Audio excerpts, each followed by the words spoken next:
There is a particular kind of strangeness that arrives without warning and leaves before it can be examined. It comes most often in ordinary places: a stairwell, a kitchen, a road seen through rain on the far side of a windscreen, and it brings with it a single, impossible sentence, spoken somewhere beneath thought. This has happened before, not something like it. This. The same light falling at the same angle, the same words about to be said, the same turn of the head. And then, almost in the same breath, a second voice, quieter and more certain, answered the first. This cannot have happened before. You have never stood here. You have never seen this. The two voices hold their disagreement for a moment, and the moment passes, and the world goes on as if nothing had occurred. Most people have stood inside that small contradiction at least once. Most people have never been told what it might mean. The oldest story about this feeling is that it is a crack in something, a flaw in the surface of the day, a place where the seam of reality shows through, a glimpse of a life lived once already, and now being lived again. For most of recorded history, that was the only available explanation, and it was a frightening one, because it suggested that the self was not the solid thing it pretended to be. The newest story is stranger than the old one, and in its own quiet way, it is the opposite of frightening. A growing body of research suggests that this sensation, far from being a sign that something has broken, may be the sound of something working exactly as it should. It may be the feeling of a mind catching its own mistake. Not a memory at all, but the brief and private experience of an internal auditor, somewhere in the dark behind the eyes, flagging a record that does not balance, refusing to let a false thing pass as true. If that is correct, then the unsettling moment is not a failure.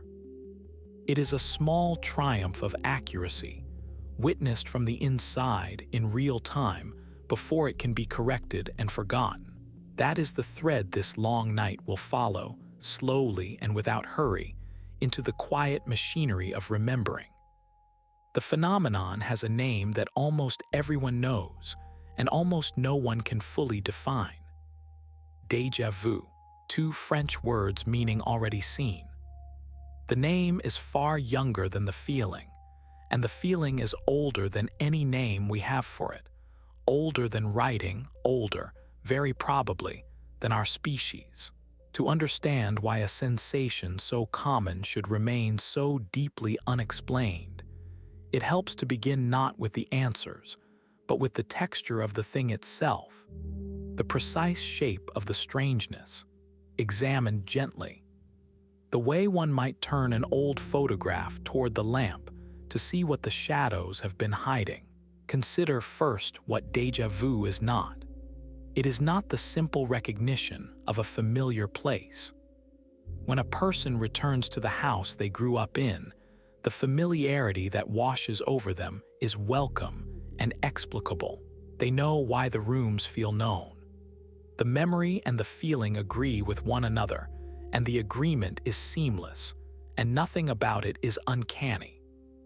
Familiarity, on its own, is one of the most comfortable sensations a mind can produce.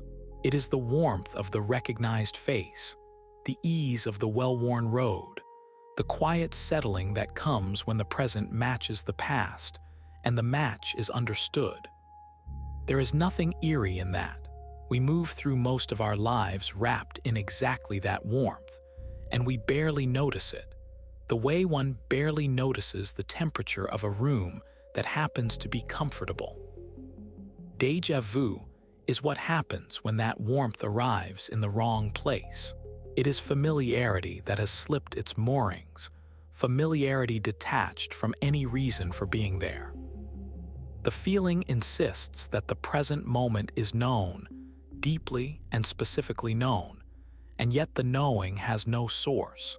There is no house to return to, no road previously traveled, no face previously met. There is only the feeling itself, naked and unattached, and standing beside it, the cold and certain knowledge that the feeling must be wrong. That is the heart of the experience, and it is why it disturbs. It is not the familiarity that unsettles. It is the contradiction. Two true things cannot both be true. This is familiar. This is new. Held together, refusing to resolve, for the length of a held breath. The researchers who study this for a living have a careful definition, and the care matters. They describe déjà vu as the conflict between a feeling of familiarity and the knowledge that the familiarity is inappropriate. Inappropriate is a precise word here, chosen deliberately. It does not mean unpleasant. It means out of place, unearned, not licensed by anything in one's history. The brain produces a signal that says I have been here, and at the same time, the brain knows with full conviction that it has not. Both signals are loud. Both are sincere. Neither can be dismissed. And the person standing in the middle of that disagreement experiences it not as an abstract logical puzzle, but as a shiver, a small vertigo, a sense that the floor of the ordinary has briefly become transparent. What makes the experience so difficult to study is precisely what makes it so memorable. It is brief. It arrives unannounced and departs within seconds, sometimes within a single second, and it almost never returns on command. A person cannot sit down and decide to have déjà vu, the way they might decide to recall their childhood address or summon the taste of a favorite meal. It comes when it comes. It is involuntary, fleeting, and unrepeatable, which means that for most of the long history of human curiosity about it, there was simply nothing to examine. By the time the observer noticed the feeling was already gone, and all that remained was the memory of having had it, which is a thin and unreliable thing to build a science upon. For centuries, the phenomenon hid in exactly this way, in plain sight and entirely out of reach, common enough that nearly everyone had met it, and elusive enough that no one could pin it to a table. And so the early explanations were not scientific at all. They could not be. In the absence of any way to measure the thing, the human mind did what it always does with a mystery it cannot solve. It told stories. The stories were shaped by the beliefs of the people telling them, and they reached almost every one of them toward the supernatural, because the feeling itself seems to point in that direction. If the present moment feels as though it has been lived before, the simplest explanation, the one the feeling all but whispers, is that it has been lived before, in some earlier life, in some forgotten dream, in some thread of fate that the soul glimpsed before the body caught up to it. The ancient Greeks, who thought carefully about the soul and its journeys, sometimes treated the sensation as a fragment of prophecy, a moment when the veil between what is and what will be grew thin enough to see through. In other traditions, the feeling was woven into the idea of reincarnation, taken as evidence that the spirit had walked this road in some previous turning of the wheel, and that the present scene was an echo bleeding through from a life the body could not consciously recall. These were not foolish ideas. Given the raw experience, given a mind with no instruments and no laboratories, and nothing to go on but the feeling itself, they were reasonable attempts to honor something genuinely strange. They were wrong, almost certainly, but they were not careless. They took the experience seriously, which is more than can always be said of explanations that came later. The first person we know of who tried to describe the feeling without reaching for another world was writing more than 1600 years ago. Saint Augustine, the philosopher and theologian of the late Roman world, set down a phrase for it in the early 5th century. He called it falsi memoriae, false memories, and the phrase is remarkable for how close it lands to the modern understanding despite the enormous distance of time. He recognized all those centuries ago that the sensation was a trick of memory rather than a window onto fate. He did not have the means to say why, but he had the instinct to say what, and what he said was that the feeling lies. It presents itself as remembering when, in fact, nothing is being remembered. A false memory, a recollection of something that never was. For more than 1,000 years after Augustine, the matter rested more or less where he left it, a curiosity noted occasionally and explained rarely. It was not until the late 19th century, in France, in the great flowering of attention to the hidden workings of the mind that marked that era, that the feeling acquired the name it carries today. A French philosopher named Émile Boirac, a man whose interests ranged widely across psychology and the study of unusual mental states, used the phrase déjà vu in a letter written in 1876, and later in his writing on what he called the psychic sciences. Already seen. The phrase was simple and it was evocative and it caught. Other terms were circling in the same years, more clinical and less graceful, such as paramnesia, meaning a distortion of memory, false recognition, and reminiscence. But none of them had the quiet music of those two short words. And it was the music, perhaps, as much as the meaning, that allowed déjà vu to settle into the language and stay there.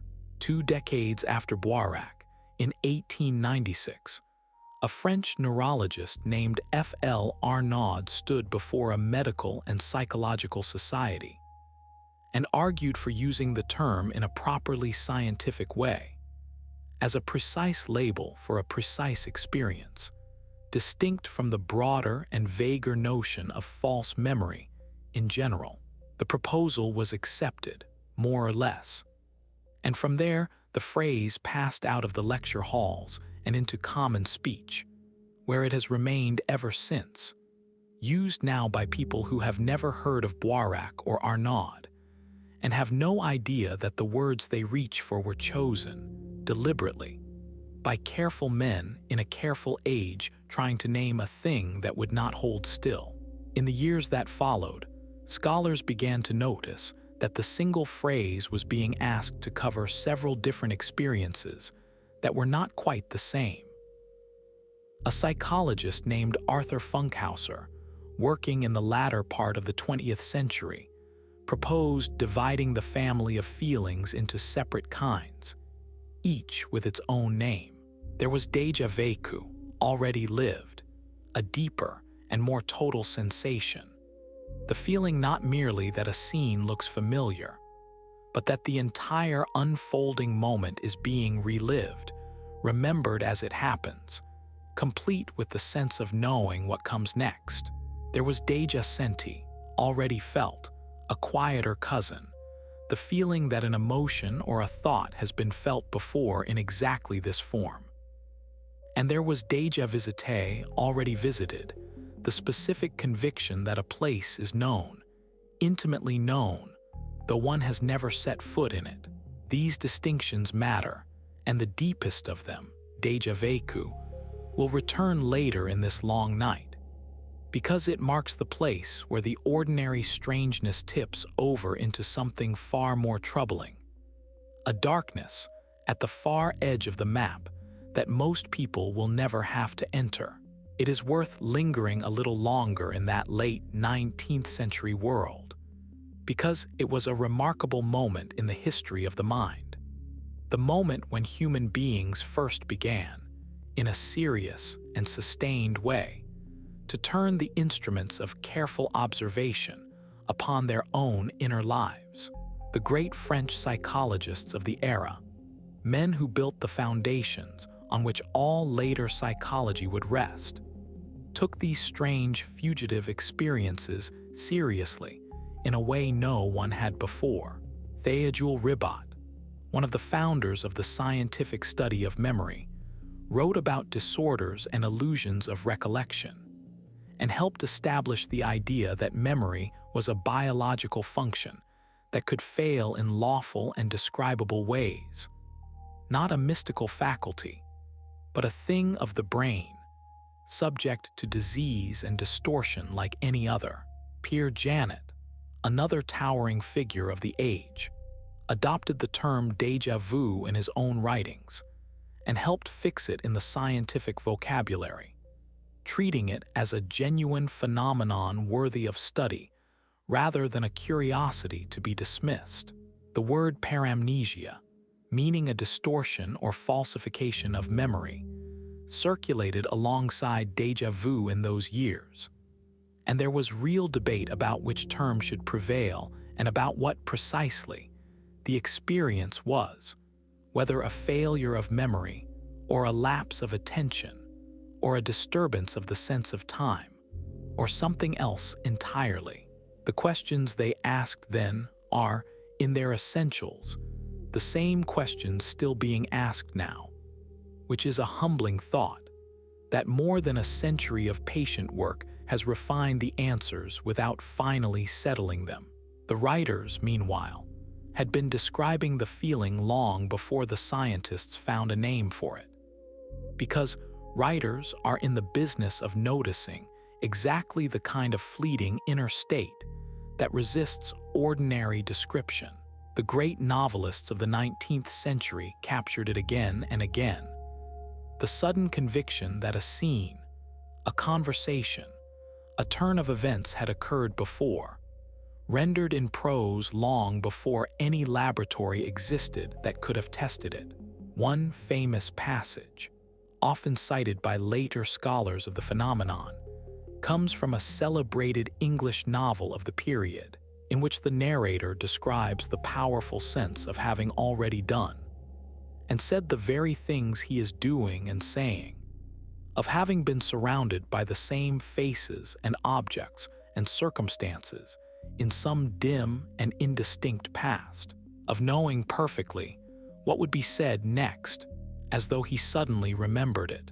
The description is precise and immediate and entirely recognizable, and it predates the scientific study of the feeling by decades, a reminder that art often reaches the truth of an experience before science can explain it, charting the territory of inner life through sheer attention, while the instruments to measure it are still being invented. What changed, across that long passage from Augustine to the modern laboratory, was not the feeling itself, which has surely remained constant across all of recorded time, the same brief uncanny shiver in every age and every language. What changed was the kind of explanation people were willing to accept for it. For most of human history, the only available explanations reached outward and upward, toward fate and the soul and the supernatural, because there was nothing else to reach toward. No model of the brain, no science of memory, no way even to conceive of the feeling as a product of physical machinery. The 19th century began the slow turning inward, the gradual replacement of the soul's journey with the brain's mechanism, and the 20th century and the 21st have carried that turning nearly to completion. Until now, the feeling that once seemed a window onto other lives is understood, as far as it is understood at all, as an event in the tissue of a single living brain. That is a profound shift, one of the quiet great migrations of human understanding, the movement of an entire category of experience from the realm of the supernatural to the realm of the natural, and déjà vu sits squarely in the middle of it. A small and common feeling that has been explained across the centuries by the soul, by fate, by past lives, by prophecy, by the collective unconscious, and at last, tentatively, by the careful study of memory and attention and the monitoring systems of the brain. But the everyday version, the brief and harmless flicker that visits nearly everyone, is by far the most common. And it is worth pausing to consider just how common it truly is, because the numbers themselves are part of the mystery. When researchers survey large groups of people and ask whether they have ever experienced déjà vu, the answer comes back, again and again, that roughly 2 out of every 3 have. Some surveys place the figure higher, approaching the great majority of all people ever asked.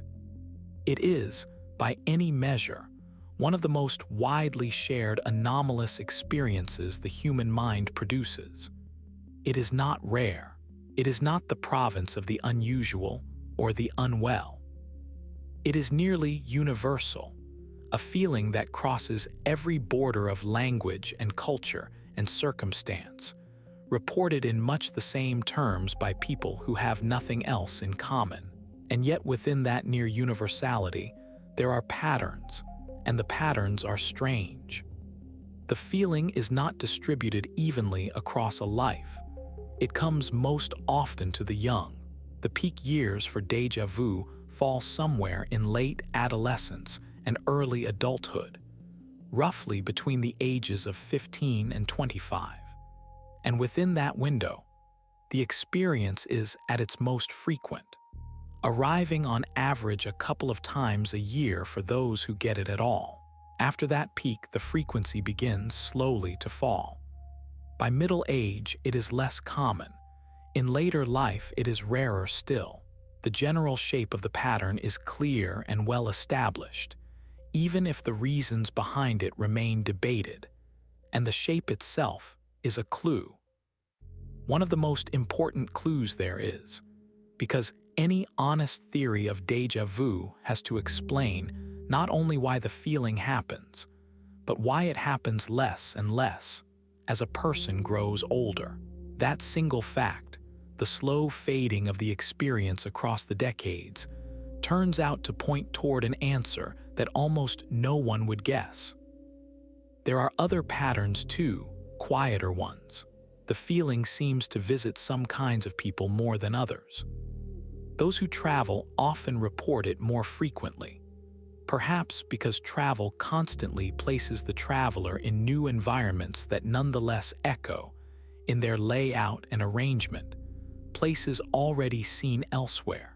Those who watch a great many films report it more often, perhaps for a similar reason. Because the screen fills the memory with countless places and faces that were never personally visited, yet are stored nonetheless. Those who remember their dreams vividly report them more often, which hints at some connection between the feeling and the strange landscapes the sleeping mind builds, and then mostly discards. And it comes more readily to the tired, and to the stressed, and to those whose attention is stretched thin across too many things at once.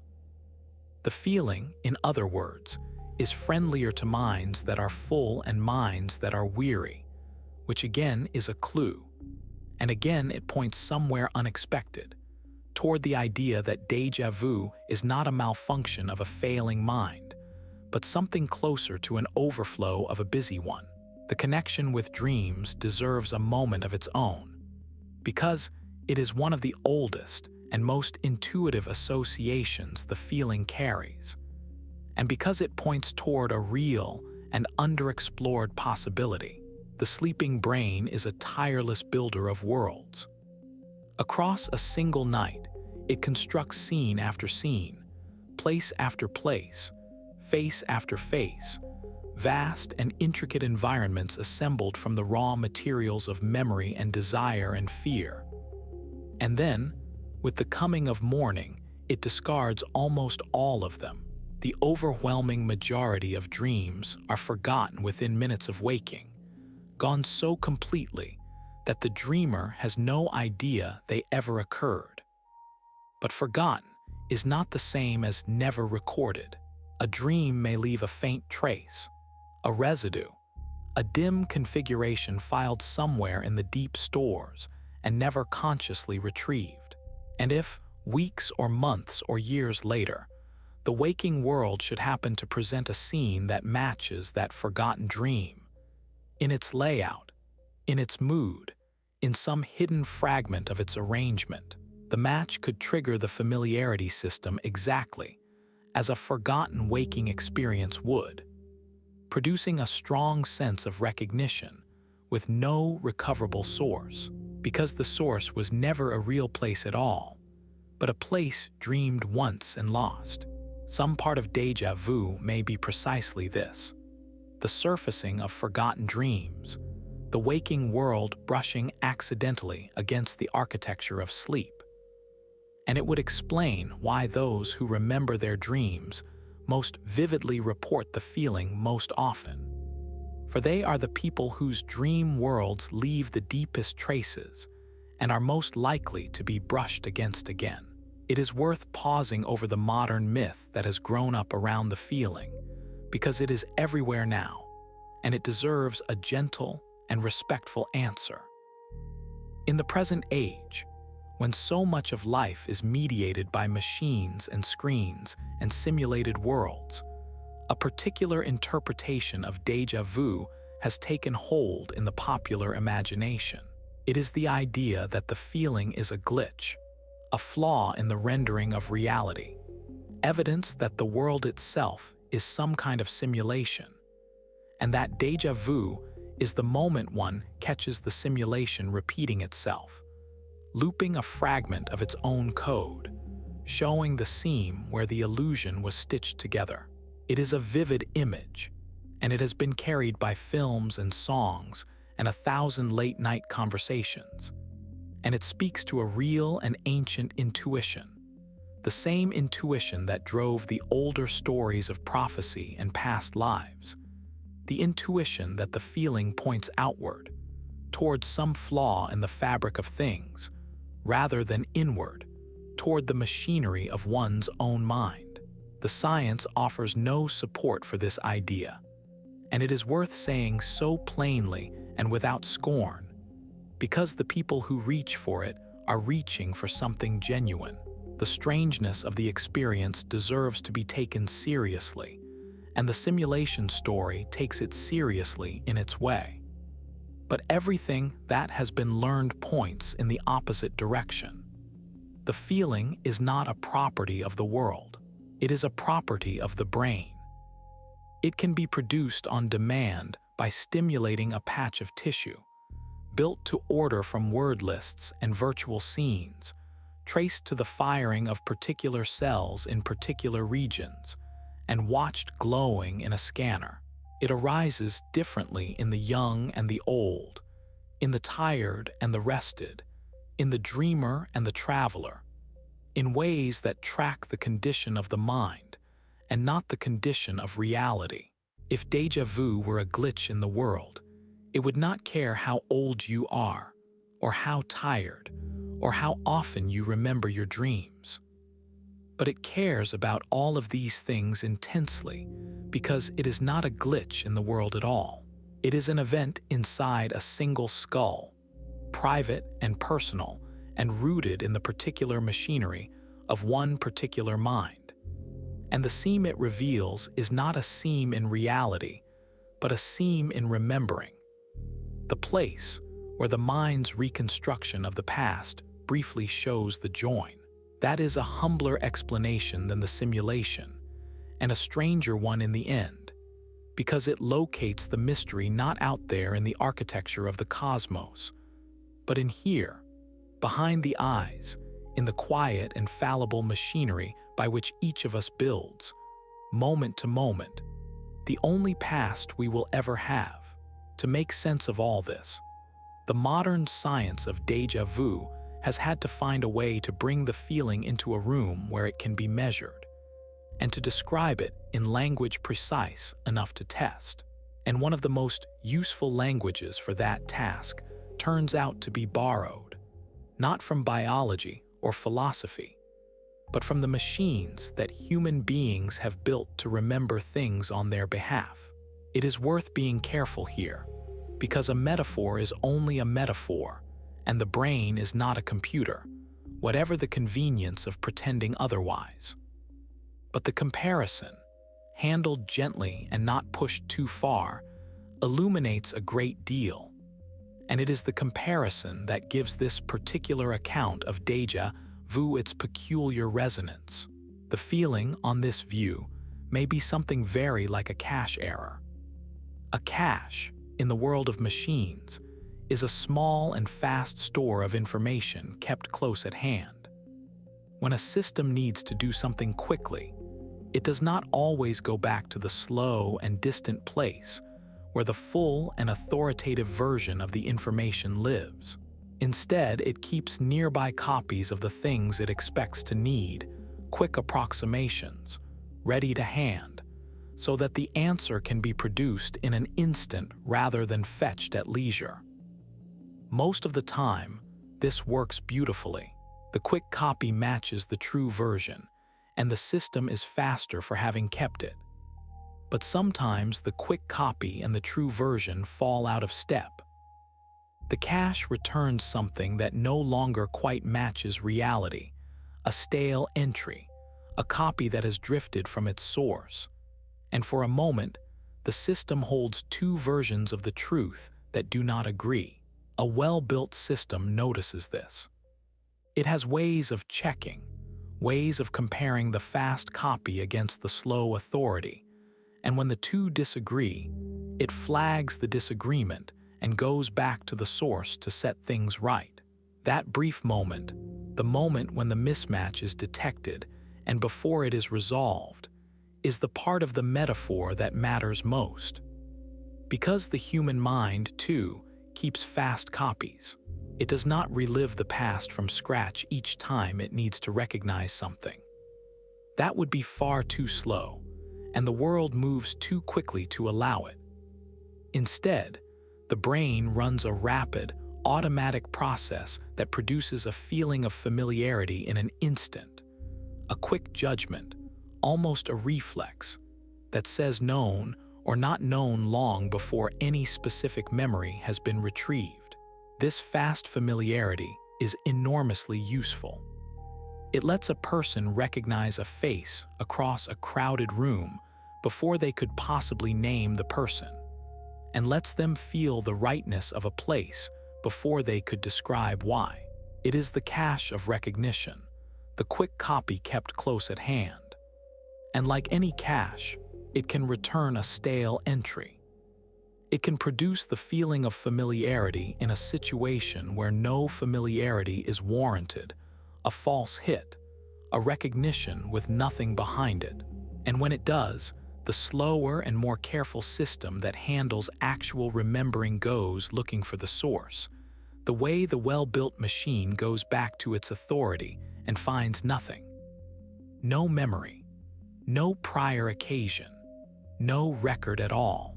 The fast copy says known. The slow authority says new. The two disagree, and the disagreement, detected and held for a moment before it can be resolved, is felt from the inside as déjà vu. That is the shape of the modern account, drawn in its broadest outline. The notion that familiarity and full remembering are two separate things, rather than two names for one thing, is not merely a convenient way of speaking.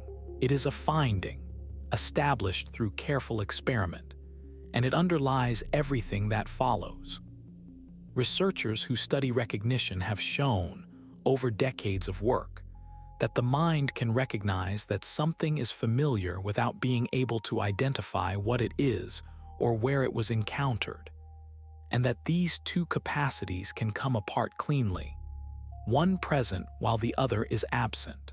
The everyday experience of meeting a person at a shop and knowing, with complete certainty, that the face is familiar, while being entirely unable to place them, unable to summon their name or the occasion of meeting or any fact about them at all, is the plainest illustration. The familiarity is there, strong and undeniable. The identification is missing. Two separate processes, ordinarily yoked together, are briefly pulled apart. This separation has been measured directly. In one line of study, people were shown the faces of famous figures and asked, even when they could not name a given face, to rate how likely it was that the name had appeared earlier in a list they had studied. And remarkably, even with no conscious identification whatsoever, even unable to say who the person was, people could still sense, better than chance, whether the unnamed face was one they had recently encountered. A feeling of familiarity, with no accompanying knowledge, doing real work, carrying real information, while the slower machinery of identification sat silent. This is the cache made visible in the laboratory, the fast judgment of known or not known operating entirely on its own, divorced from the slow retrieval of content. And it establishes beyond a reasonable doubt that the familiarity system is a real and separate thing, capable of firing alone, capable of being right alone, and therefore capable of being wrong alone, and a familiarity system that can be wrong alone, that can declare a thing known, while the system that would supply the content finds nothing to supply, is exactly the machinery that déjà vu requires. The strange feeling is the price the mind pays for the enormous convenience of a fast familiarity that runs ahead of slow remembering. Most of the time, the speed is a gift. Now and then it is a small lie, caught and flagged, and felt as a shiver. The details, as always, are where the real argument lives, and the argument is not settled. There is no single theory of déjà vu that every researcher accepts. Instead, there is a family of theories, related but distinct, each capturing some part of the truth and none of them yet capturing all of it. They tend to be sorted into a handful of broad groups, and it is worth walking slowly through each of them, because each lights up a different corner of the dim room. And together, they begin to reveal the outline of something that no single one of them can show alone. The first family of theories is the one most closely tied to the idea of the cache, and it goes by the name of dual processing, or sometimes dual processing failure. The idea begins from an observation about how the mind handles familiar things.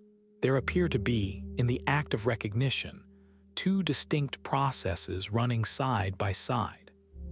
One is fast and automatic and largely unconscious, the quick reflex of familiarity already described, the sense that something is known. The other is slower and more deliberate and more conscious, the process of actually retrieving the specific memory, the where and the when, and the why of the prior encounter. In ordinary recognition, these two processes work together in such close harmony that they feel like a single act. The face is familiar, and the name arrives, and the occasion of meeting comes to mind, all so smoothly that there seems to be no seam between the parts. The familiarity and the recollection agree, and the agreement is invisible, and recognition feels effortless and whole. The dual processing account of déjà vu proposes that the feeling arises when these two processes, normally so well coordinated, briefly fall out of step. The fast familiarity fires, strong and immediate, declaring the present moment known, but the slow recollection, the process that should arrive a beat later carrying the source, the specific memory that would explain and justify the familiarity, fails to deliver. It comes up empty, and so for a moment, the mind is left holding the feeling of recognition without any of its usual content. Familiarity floating free of the memory that ought to anchor it, the signal that says known has fired, and the system that should explain why it fired has nothing to offer. The two halves of a single act have come apart, and the gap between them, The place where the recollection should be and is not, is experienced as the eerie doubling of déjà vu. There is a more particular version of this idea that locates the problem in the timing of the two brain hemispheres, the two great halves of the organ that sit side by side and ordinarily share their labor through a thick bridge of connecting fibers. In this version, information from the senses reaches one hemisphere slightly before the other, perhaps because of some small disruption or delay in the pathways that carry it across. The slower hemisphere receives the same scene a fraction of a moment after the faster one has already processed it. And the brain, encountering this near-simultaneous double presentation of a single event, mistakes the second arrival for a repetition of the first. The present is, in effect, presented twice within the space of a heartbeat, once directly and once a beat late, and the lateness wears the mask of the past. The newly arrived scene is rendered familiar simply because, in a sense, the brain has just seen it, an instant earlier by the shorter route. This is the neurological account in its purest form, and it is an ingenious idea, though it has always struggled to explain one particular feature of the experience. If the doubling came from a delay of mere milliseconds, the feeling ought to be that the scene happened a moment ago, just then, an instant before. But that is not how déjà vu feels. It feels as though the scene happened long ago, in some vague and unreachable past, not seconds earlier, but in another time entirely. The transmission delay account has never quite resolved that difficulty, and so it survives as one voice in the conversation rather than the final word. The neurological family of theories has another branch, one that grows directly out of the study of the brain itself, and to follow it, we have to descend into a particular region, deep and ancient, folded beneath the great wrinkled outer sheet of the cortex. The brain's memory does not live everywhere at once. Certain structures are especially central to it, and the most important of them sit within the temporal lobes, the regions tucked low on each side of the brain, roughly behind the temples, behind the ears. Within those lobes lies a small, curved structure named, by the early anatomists who thought it resembled the sea creature, the hippocampus, after the Greek for seahorse. The hippocampus is bound up intimately with the laying down and the retrieving of memories, and surrounding it are other structures, the entorhinal cortex and the parahippocampal regions, that act as gateways and way stations for the flow of information into and out of memory's deep storage.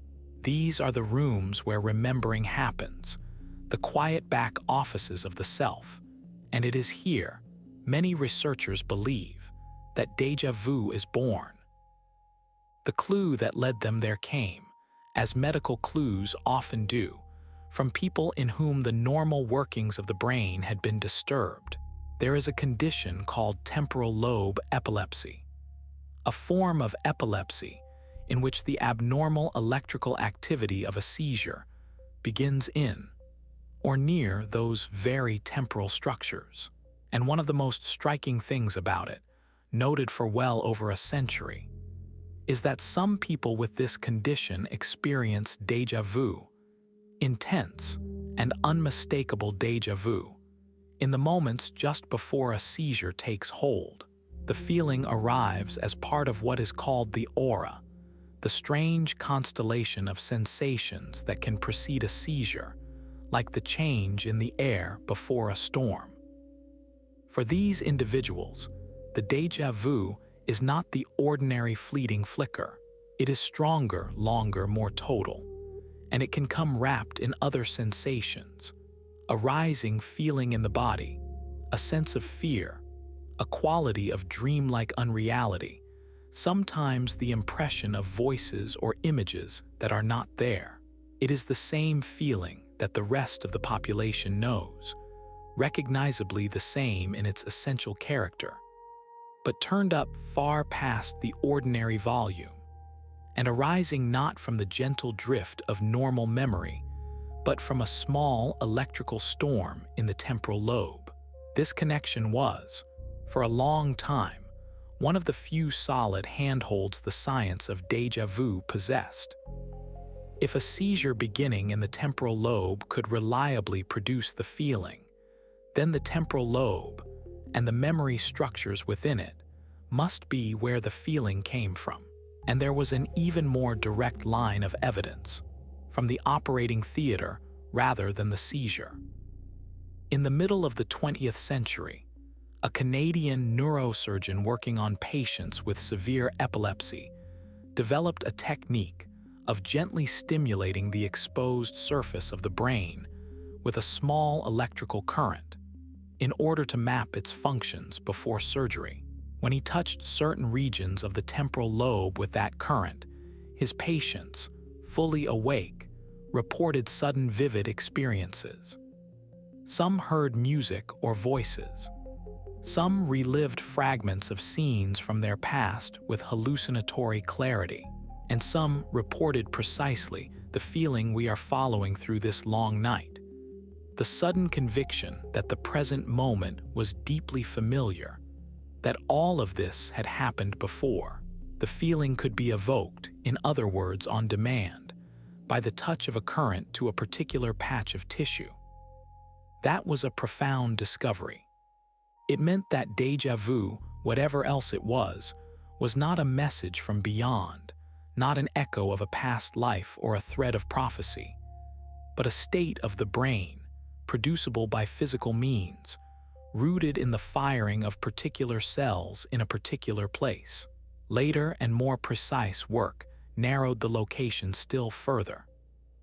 Where the early stimulation studies could only say that the temporal lobe in general was involved, researchers in the present century, working with patients who had fine electrodes placed deep within the brain for medical reasons, were able to test the effect of stimulating particular structures one at a time, and they found that gentle electrical stimulation of a specific region, the entorhinal cortex, the gateway through which information passes on its way into and out of the deep memory stores, could produce déjà vu-like experiences more reliably than stimulation of the neighboring structures. The entorhinal cortex sits at a crucial junction in the flow of memory, a way station between the outer sheet of the brain, where perception is processed, and the inner seahorse, where memories are bound together and laid down. It is involved in the sense of place, in the mapping of space, in the very spatial configurations that Cleary's experiments would later implicate. And the discovery that this particular gateway, when stimulated, produces the feeling, fits neatly with the broader picture, locating the false signal of familiarity at precisely the point where the judgment of known or not known is first formed and passed along. The cache, if one wishes to keep the metaphor, has an address, and the address lies in that small gateway region, deep in the temporal lobe, where the fast verdict of familiarity is stamped onto experience before the slow work of true recollection has even begun.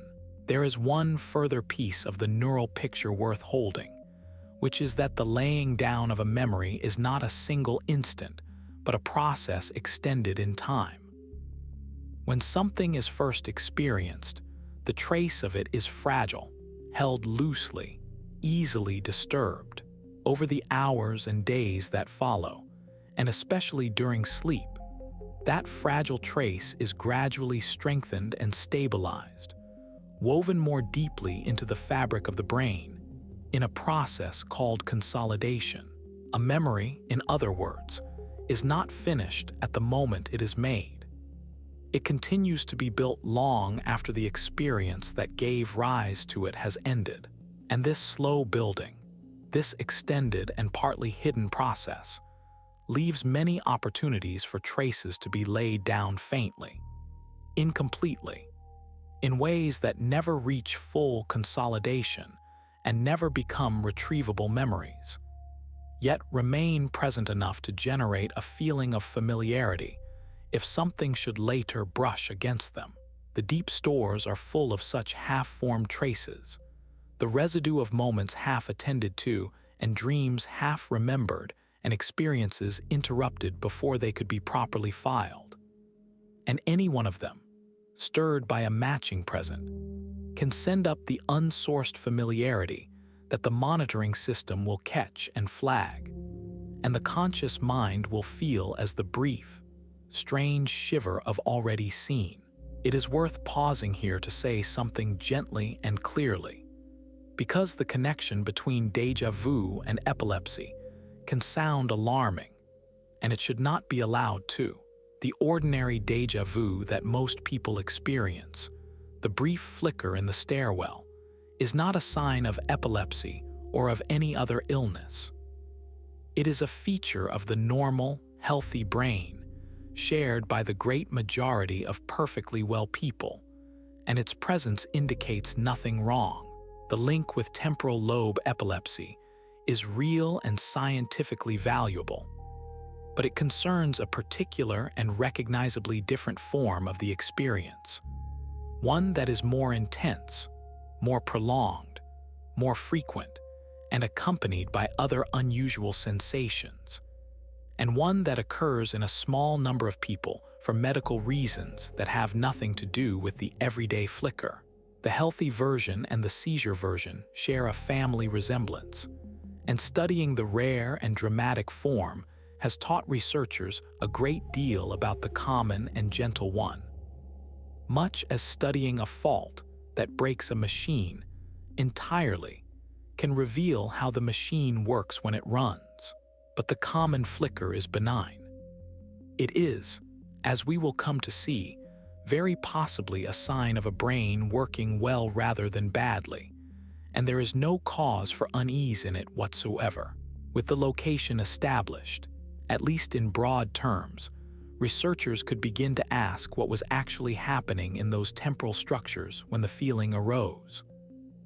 One influential idea holds that the trouble lies in the part of the system responsible specifically for familiarity, the parahippocampal region and its connections, the very machinery that produces that fast, automatic sense of known or not known. On this account, déjà vu occurs when that familiarity machinery fires on its own, in isolation, without the involvement of the deeper memory structures that would normally supply the actual recollection. The familiarity system, briefly running by itself and disconnected from its usual partners, stamps the present scene with the quality of familiarity, the felt warmth of recognition, while the hippocampus and the higher reasoning regions, working normally, register that no genuine memory exists to justify it. The result is exactly the contradiction at the heart of the experience. The scene is familiar because the familiarity system says so. The scene is new because the memory system can find no record of it. And the collision of those two correct reports, one about feeling and one about fact, is déjà vu. It is, in the language of the cache, a false hit in the fast store, detected by the slow authority, held in the gap between the firing and the correction. The third family of theories steps back from the wiring and the regions and looks instead at memory as a whole, at the way the mind stores and retrieves the shapes of experience. And it is here that some of the most careful and clever experiments of all have been carried out. The central figure in this line of work is a cognitive psychologist named Anne Cleary, who has spent years studying déjà vu at a university in Colorado, and who developed an idea that she calls, in its formal version, the Gestalt familiarity hypothesis. The German word Gestalt means, roughly, a configuration or a whole, a pattern made of arranged parts. And the idea turns on the arrangement of things rather than the things themselves. Cleary's hypothesis begins from a simple and powerful observation. The mind not only stores individual objects, faces, and facts, it also stores the layout of scenes, the spatial configuration of a place, the way the elements are arranged relative to one another, and the geometry of an environment. A room is remembered not only as a collection of furniture, but as a particular arrangement of that furniture in space. A street is remembered as a particular pattern of buildings, turnings, and openings. And this stored configuration, this skeleton of spatial relationships, can be recognized even when none of the specific objects that fleshed it out is the same.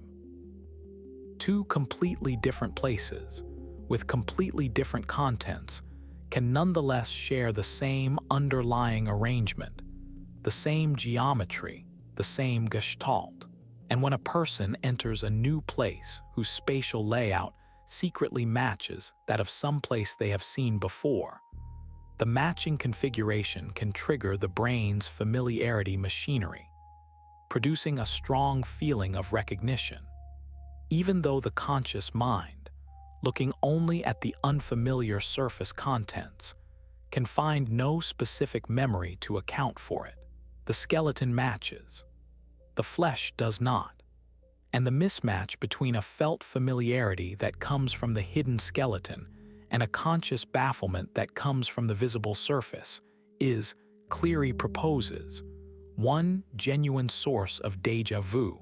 To test this, she and her colleagues did something elegant. They could not rely on waiting for déjà vu to occur naturally, since it is too rare and too fleeting for that. So they built it, using a virtual environment created within a popular life simulation video game. They constructed a series of scenes, and they made some of those scenes share an identical spatial layout, while differing completely in their content and theme. A garden, say, with its hedges and paths and ornaments arranged in a particular pattern. And then, elsewhere, a junkyard with its piles of scrap and wrecked machines, and debris arranged in precisely the same pattern, the same geometry of placement, the same skeleton beneath entirely different flesh. Participants were first led on a tour through some of these scenes, the garden among them, and then, later, immersed in new scenes they had not toured, the junkyard among them, sharing its hidden layout with the garden they had walked through before. And the researchers asked a careful question. When a person entered a new scene whose secret geometry matched one they had seen earlier, but who could not consciously recall that earlier scene, did they report a stronger feeling of familiarity? Did they report déjà vu? They did.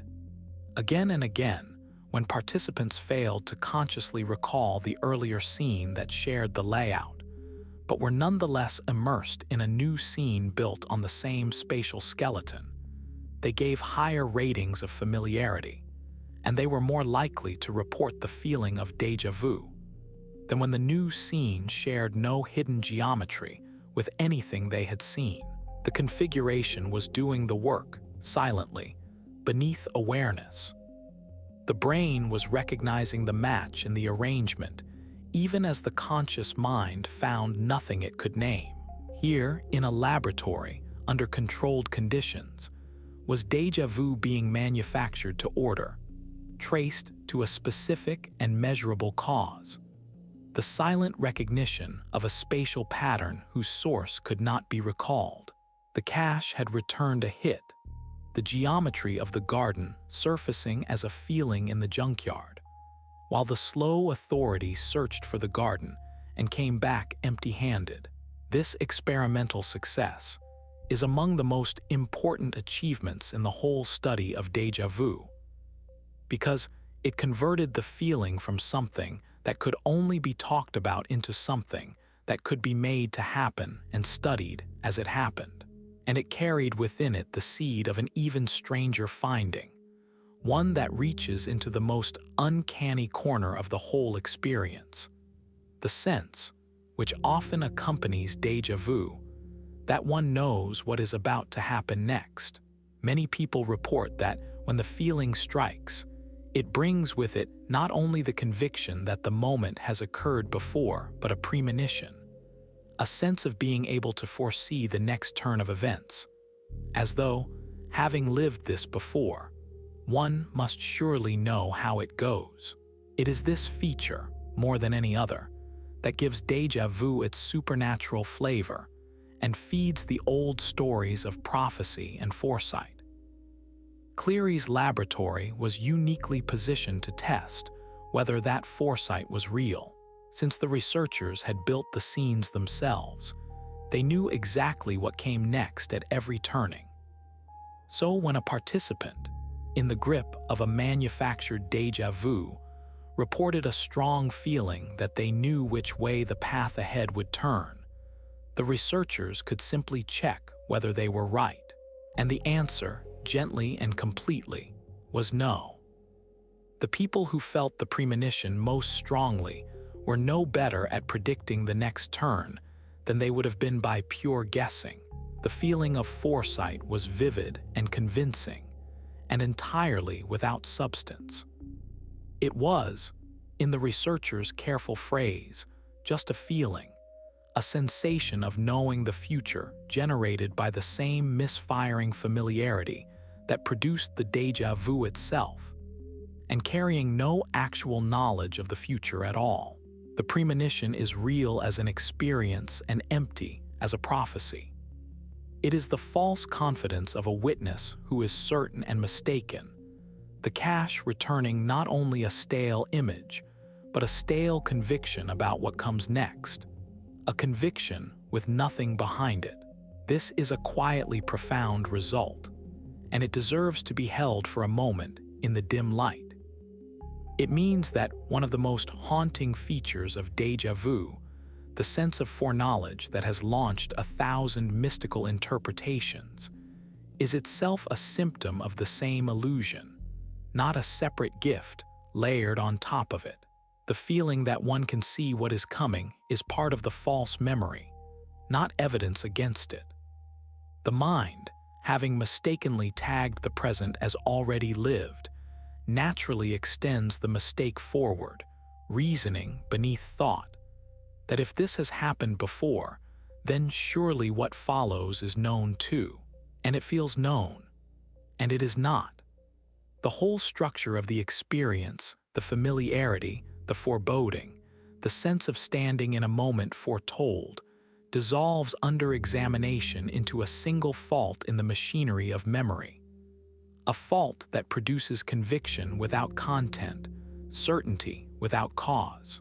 But why would memory produce such a fault in the first place? Why should the familiarity machinery ever fire when there is nothing to be familiar with? Here, a fourth family of theories enters, the one that locates the trouble not in the structure of memory, but in the act of attention, in the simple matter of how fully a person is paying attention at the moment a memory is laid down. This is sometimes called the divided attention account, and it is, in a way, the most ordinary and the most human of all the explanations, because it grows out of the most common condition of modern life, the condition of being distracted. The idea runs like this. When a person encounters a new scene, the brain begins, automatically, to lay down a record of it, a memory of the present moment. But if the person's attention is divided in that instant, pulled partly away by some distraction, a passing thought, a sound, a worry, a glance at something else, then the memory that gets laid down is incomplete and weak, a faint and partial impression rather than a full and vivid record. The scene has been registered, but only dimly, only at the edge of awareness, while the center of attention was elsewhere. And then, a moment later, the distraction passes, and the person turns their full attention to the scene at last. Now they perceive it consciously, completely, for what feels like the first time. But it is not quite the first time. A faint trace was laid down a moment earlier, while they were not looking, and that faint trace produces a feeling of familiarity, a sense that this has been seen before, which in a strict sense it has, an instant earlier, at the margin of attention. The full conscious perception arrives wearing the unearned warmth of a recognition, because a ghost of the same scene was quietly filed away, while the mind's eye was turned aside. On this account, déjà vu is the signature of a divided mind, of attention spread too thin to encode the present cleanly, so that the present arrives twice, once as a faint unconscious trace, and once as a full conscious experience.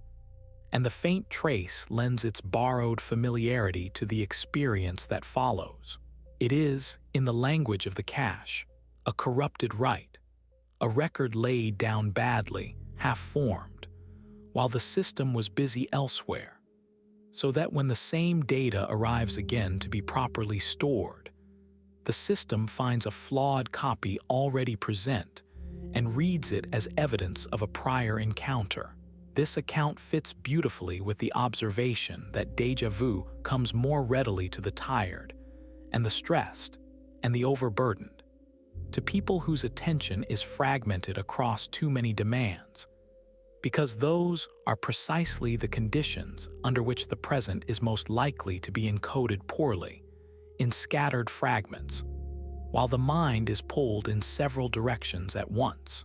The busy, distracted, overstretched mind is a mind constantly laying down faint and broken traces of moments it never quite attended to.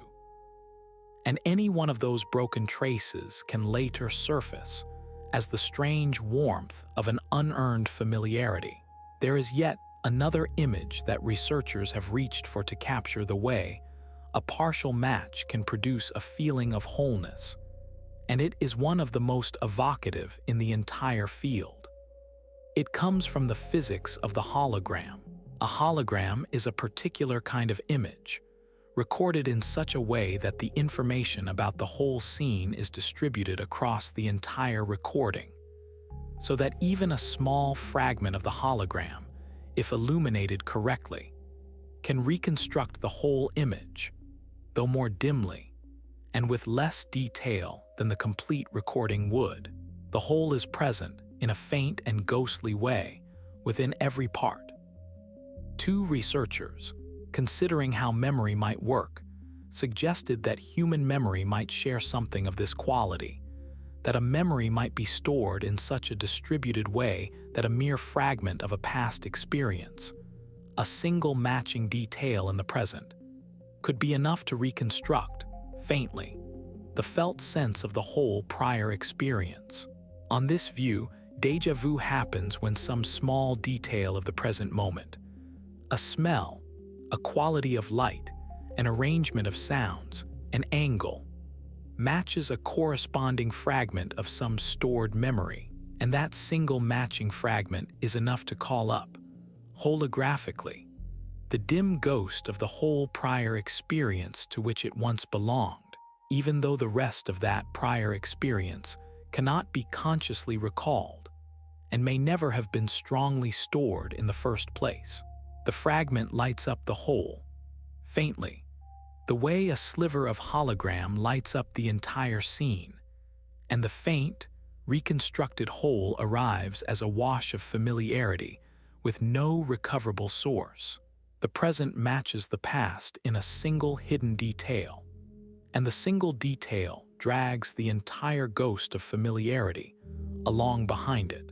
The two researchers who proposed this stressed that déjà vu should be thought of not as a pure disturbance of memory, and not as a pure disturbance of perception, but as a disturbance in the relationship between the two, a place where remembering and perceiving, which normally cooperate so smoothly, briefly interfere with one another, and the interference is felt as the doubling of the moment. Before gathering the theories together, it is worth turning aside for a moment to consider the strange relatives of déjà vu, the other faults that the familiarity system can produce, because they reveal, by contrast, just what kind of machinery is involved, and they show that the same system can fail in more than one direction. Déjà vu is the feeling of familiarity where none is warranted, a false positive, the system declaring known when the truth is new. But there is a mirror image of this fault, an opposite failure, and it has a name as well. It is called jamais vu, never seen, and it is in some ways stranger than its famous cousin, though far less often discussed. Jamais vu is the sudden draining of familiarity from something that ought to be deeply familiar. It is the moment when a word one has written 10,000 times, an ordinary word, a simple one, abruptly looks wrong, looks foreign, looks like a meaningless arrangement of marks that could not possibly be a real word in any language. It is the moment when a face one knows well, the face of a friend, a relative, suddenly seems unrecognizable, alien, a stranger wearing a familiar arrangement of features. It is the moment when a familiar room, a familiar street, a familiar hand at the end of one's own arm sheds its warmth of recognition and stands revealed as a bare and unknown thing.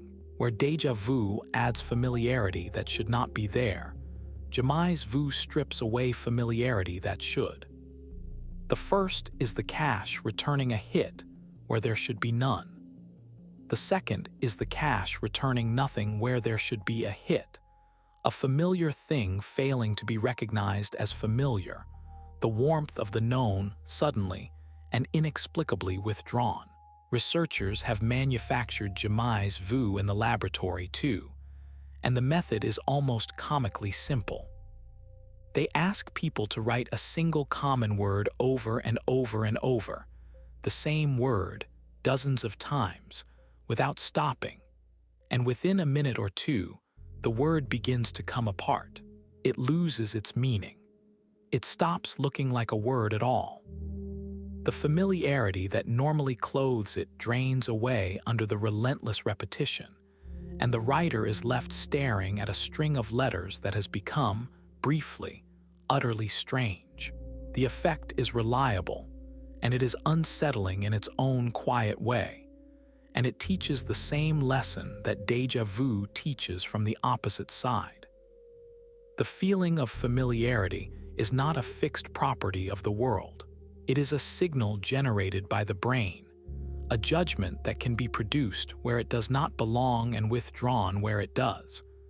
A quick and fallible verdict laid over experience, separable in these rare moments from the experience itself. And there is a third member of this small, uncanny family, gentler than the other two and far more common, and instantly recognizable to anyone who has ever reached for a word and found it just beyond their grasp. It is called presque vu, almost seen, though most people know it by its plainer name, the tip of the tongue.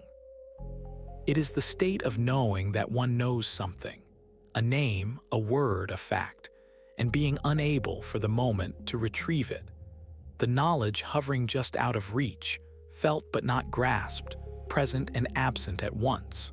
The same researcher who built déjà vu from virtual gardens has studied this state as well, and she places it in the same family, the family of what are called metamemory phenomena, the experiences that are not memories themselves, but feelings about memory, judgments the mind makes about its own contents. The tip of the tongue is the feeling that a memory exists and cannot be reached. Déjà vu is the feeling that a memory exists where none does. Jamais vu is the feeling that a memory is absent when, in fact, it is present.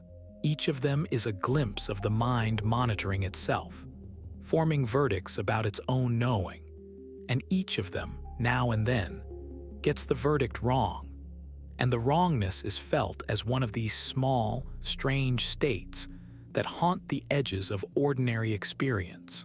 To see these three together is to understand something important. The brain does not simply hold memories. It holds, alongside them, a running commentary on its own memories, a layer of judgment that constantly assesses whether a thing is known, whether a memory is available, whether a familiarity is warranted. That commentary is usually accurate, and usually invisible, woven so seamlessly into experience that one never notices it is there. But it is a separate system, a layer of monitoring laid over the layer of memory, and like any system, it can err. And when it errs, the errors surface as these uncanny feelings, déjà vu and jamais vu and the tip of the tongue. The three faces of a mind caught in the act of judging its own knowledge and getting the judgment, briefly, wrong. They are not failures of memory so much as failures, or perhaps successes, of the judgment about memory. And that distinction, subtle as it is, lies very close to the heart of what déjà vu turns out to be. So there they are, the families of theory, laid side by side in the dim room. The dual processing accounts, in which the fast familiarity and the slow recollection fall out of step. The neurological accounts, in which a delay in transmission or an isolated firing of the familiarity machinery in the temporal lobe produces the feeling. The memory accounts, in which a hidden match of spatial configuration triggers a familiarity whose source cannot be recalled. The attention accounts, in which a poorly encoded trace, laid down while the mind was divided, lends its borrowed warmth to the full perception that follows. And the holographic image, in which a single matching fragment reconstructs the dim ghost of a whole prior experience. They are not rivals so much as facets, each catching a different angle of the same dark stone, and it is entirely possible, perhaps even likely, that more than one of them is true, that déjà vu is not a single thing with a single cause, but a family of related experiences arising in several different ways that happen to feel, from the inside, very much alike. But all of these accounts, for all their differences, share a quiet assumption, and it is an assumption worth dragging into the light, because the most interesting recent work has called it gently into question. Nearly all of them treat déjà vu as a kind of error, a glitch, a small failure of the system. The cache returns a stale entry. The two processes fall out of step. The familiarity machinery misfires. The attention divides and the trace corrupts. In every case, the feeling is framed as a mistake, a flaw, a place where the machinery slips. And for a long time, that framing went unexamined because it seemed so obvious. The feeling is uncanny and disorienting, so surely it must be a malfunction. What else could it be? And then a researcher in Scotland looked more closely and found that the obvious framing might have the whole thing backwards. His name is Akira O'Connor, and he works at a university on the Scottish coast. His contribution to this story is the one that gives this long night its title and its quietest surprise. O'Connor, like Cleary, faced the central problem of the field, that déjà vu is too rare and too fleeting to study in the wild. And like her, he solved it by building the feeling in the laboratory, though by a different route. His method grew out of an older and well-understood trick for creating false memories, a procedure that has been used for decades to study how the mind comes to remember things that never happened. The trick works like this. A person is given a list of words to study, and all the words on the list are related to a single theme. Words like bed, night, pillow, dream, tired, snooze, and nap. Every word on the list is closely associated with one particular word that, crucially, never appears on the list at all. In this example, the absent word is sleep. The list circles around sleep, points toward it, evokes it from every side, but never names it. And then, a little later, the person is asked which words were on the list. And reliably, predictably, a large fraction of people will insist, with confidence, that the word sleep was on the list. It was not, but it feels as though it was, because the whole list was built to summon it, and the summoning leaves a residue, a false familiarity attached to a word that was never actually presented. The absent word feels remembered. It is a false memory, manufactured on demand, robust and repeatable, one of the most reliable phenomena in all of memory research. O'Connor's insight was to take this familiar procedure and add a single twist.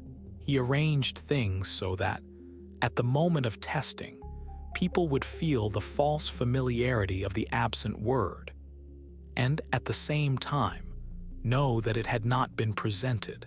He gave them a way to be aware, consciously, that the word was new, even as the word felt old.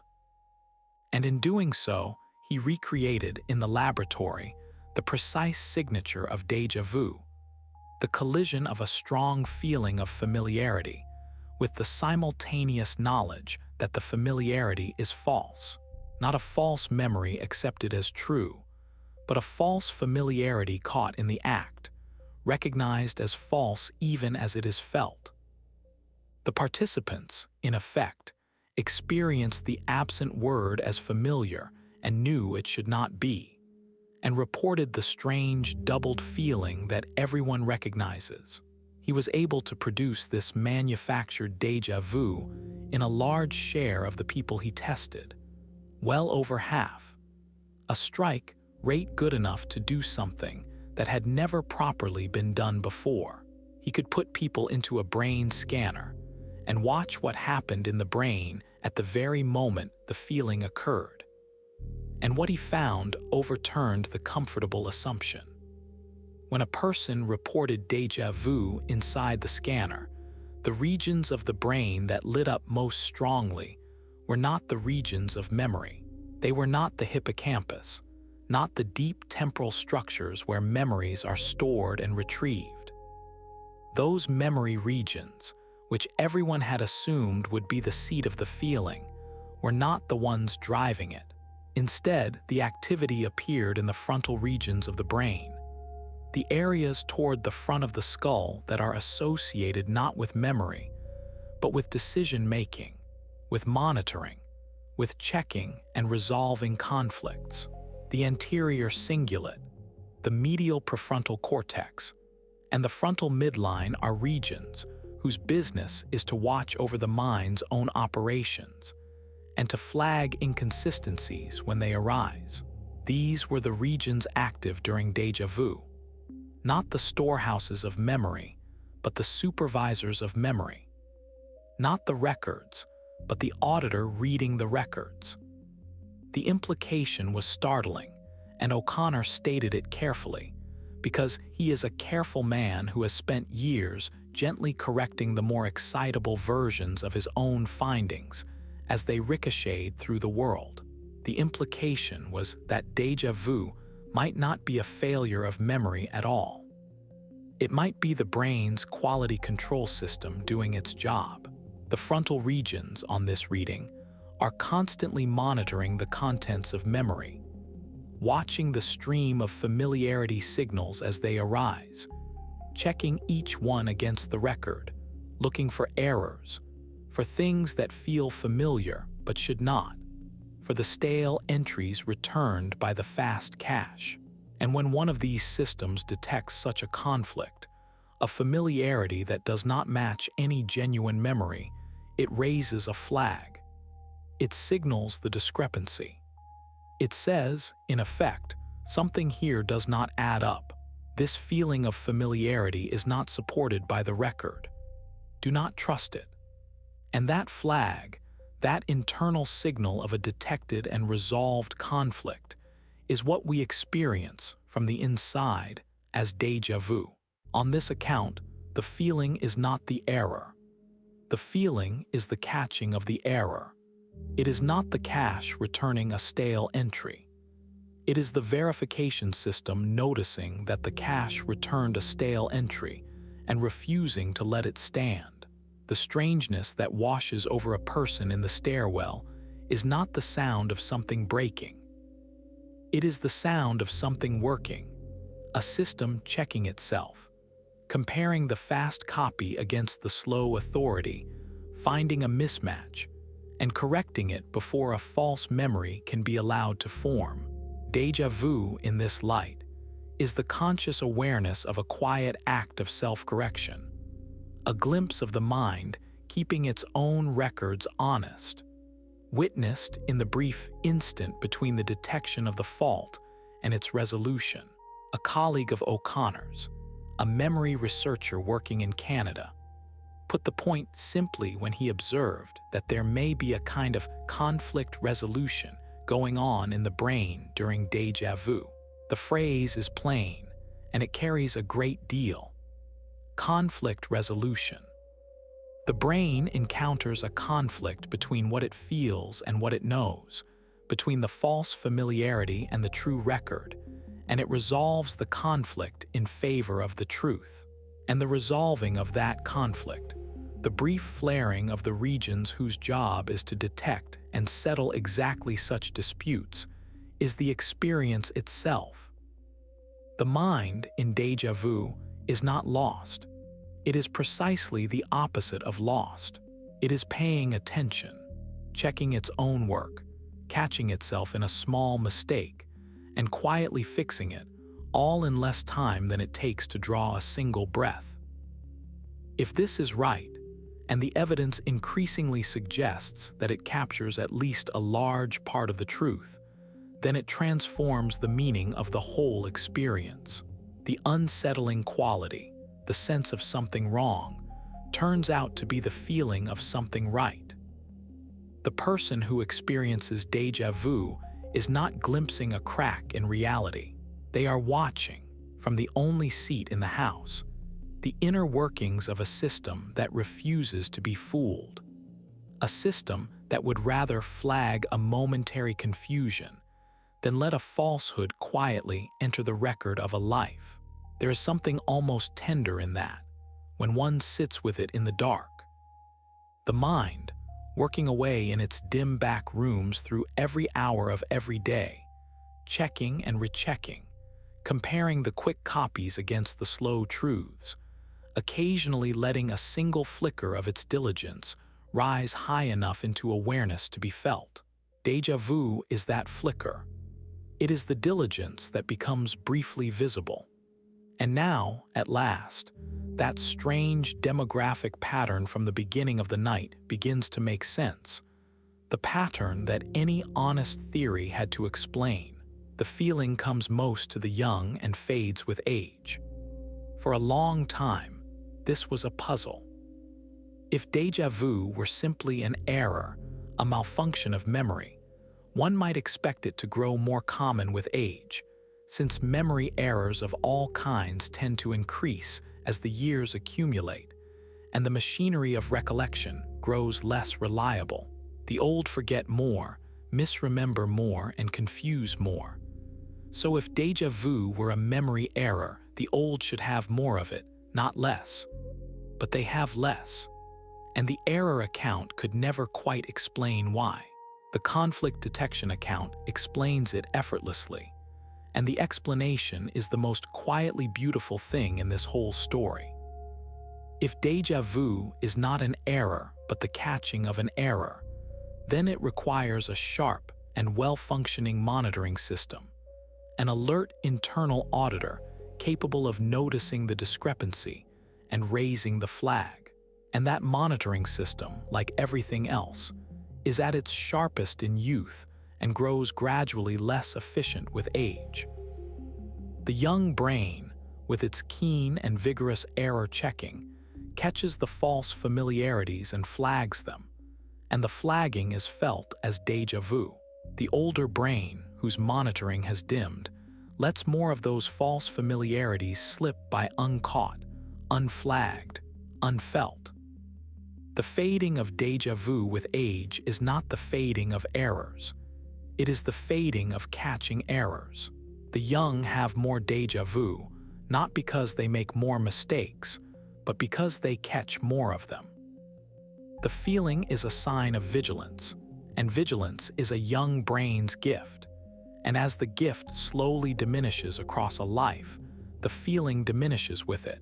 To have déjà vu, on this account, is to possess a mind still sharp enough to argue with itself, still keen enough to notice when its own quick judgments do not add up. It is, in the truest sense, a sign of a healthy brain, and its slow disappearance across the decades is one of the quiet and unremarked losses of growing old. The gradual silencing of an inner auditor who once spoke up, now and then, to flag a record that did not balance, and who speaks less and less as the years go by. There is a researcher who has made this last point the center of his life's work, the cognitive neuropsychologist Chris Moulin, who collaborated for years with O'Connor, and who has thought as deeply as anyone alive about what déjà vu means and what its absence might mean. Moulin has argued, in the conclusion of a long study, that déjà vu should be understood as a healthy phenomenon, a thing experienced only by people who possess sufficient cognitive resources to mount the very objection that produces it. To feel déjà vu, in his view, a person must have a memory system functioning well enough to generate the false familiarity, and at the same time, a monitoring system functioning well enough to detect that the familiarity is false, and the conscious resources to hold both of these in mind at once and feel the contradiction between them. It is, in a strange way, an achievement, a small feat of cognition, available only to a mind in good working order. The feeling is the friction generated by a system sophisticated enough to catch itself, and a less sophisticated system would simply not generate that friction at all. It would let the false familiarity pass, accept the stale entry, form the false memory, and feel nothing strange about it whatsoever. And it is precisely this last possibility, the mind that no longer catches its errors, that no longer feels the friction, that opens onto the darkest corner of the whole subject, the place where the gentle flicker becomes something else entirely. To reach it, we have to return to Moulin's clinic, and to a particular man, and to a story that is among the most haunting in the literature of memory. In the year 2000, Moulin, then working at a memory clinic at a hospital in England, received a referral, a letter from a local doctor about an elderly man, a former engineer, by then in his 8th decade, who was suffering from a form of dementia, a gradual death of brain cells that was slowly eroding the structures of his mind. But the complaint was not the ordinary complaint of dementia, the forgetting, the loss of names and faces, and the thread of the day. The man's complaint was the opposite of forgetting. He complained that everything that happened to him had happened before, not occasionally, not as a passing flicker, continuously, perpetually, without relief. He lived inside a permanent and unbroken déjà vu, or more precisely, a permanent déjà vécu, that deeper form named earlier in the night. The sense not merely that scenes look familiar, but that the whole unfolding of life is being relived, remembered as it happens, every moment arriving pre-soaked in the conviction that it has all been lived through once already. The man had stopped watching television. He had stopped reading the newspaper. He saw no point in either because, as he explained, he already knew what was going to happen.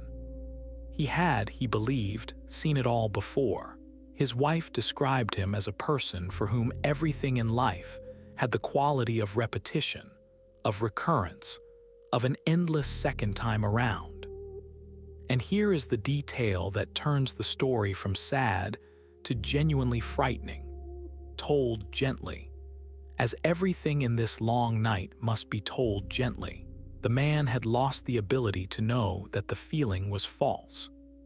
The thing that defines ordinary déjà vu, the very thing that O'Connor's scanner had located in those frontal monitoring regions, the capacity to feel the false familiarity, and at the same time recognize it as false, to flag the error rather than be deceived by it. That capacity was gone. The monitoring system had failed. The auditor had died at his desk. And without the auditor, the false familiarities were no longer caught, flagged, and dismissed. They were simply believed. The stale entries from the cache were accepted as genuine records, every one of them. And the man's entire experience of life had become a continuous false memory that he could no longer recognize as false. This condition, where false recognitions are not merely felt but accepted, where the sufferer constructs elaborate justifications for why the present is familiar and cannot be argued out of them, has a name in the clinical literature. It is sometimes called recollective confabulation, and Moulin has drawn a careful distinction between it and the déjà vécu that retains some awareness of its own falseness. The distinction is exactly the distinction between a flagged error and an unflagged one, between the auditor who catches the forgery and the auditor who has stopped checking. And Moulin's great insight, drawn from cases like this one, was to see that déjà vu and these darker conditions lie along a single spectrum, a continuous line of memory function with the seamless and accurate workings of the healthy mind at one end, and the perpetual, unbroken false recollection of the damaged mind at the other. Somewhere along that line, well toward the healthy end but not quite at it, lies ordinary déjà vu, neither as smooth as memory at its best nor as broken as memory at its worst. A small and brief and self-correcting stumble in a system that is mostly working beautifully. The healthy person who feels déjà vu and the man who could no longer read the newspaper were, in this view, suffering from versions of the same underlying event, a false familiarity rising up where it does not belong. The difference between them was not the false familiarity itself, which both of them produced. The difference was entirely in the catching. The healthy person caught it, flagged it, felt the brief uncanny friction of the flagging, and moved on within seconds. The record kept honest. The falsehood denied entry. The man caught nothing. His system of catching had been worn away by the slow erosion of disease, and so the false familiarities flowed in unopposed and were accepted as the texture of reality itself. He lived permanently inside the very error that the rest of us experience only as a passing shiver, the shiver itself being nothing other than the sound of the error being refused. To feel the shiver, it turns out, is to be lucky. It is the privilege of a mind still capable of disagreeing with itself, still able to say no, this is not right, this only feels true, I will not let it pass. The man had lost the power to say no, and so, for him, everything had happened before, and there was no part of his mind left standing to insist that it had not. There is a particular kind of darkness in that image.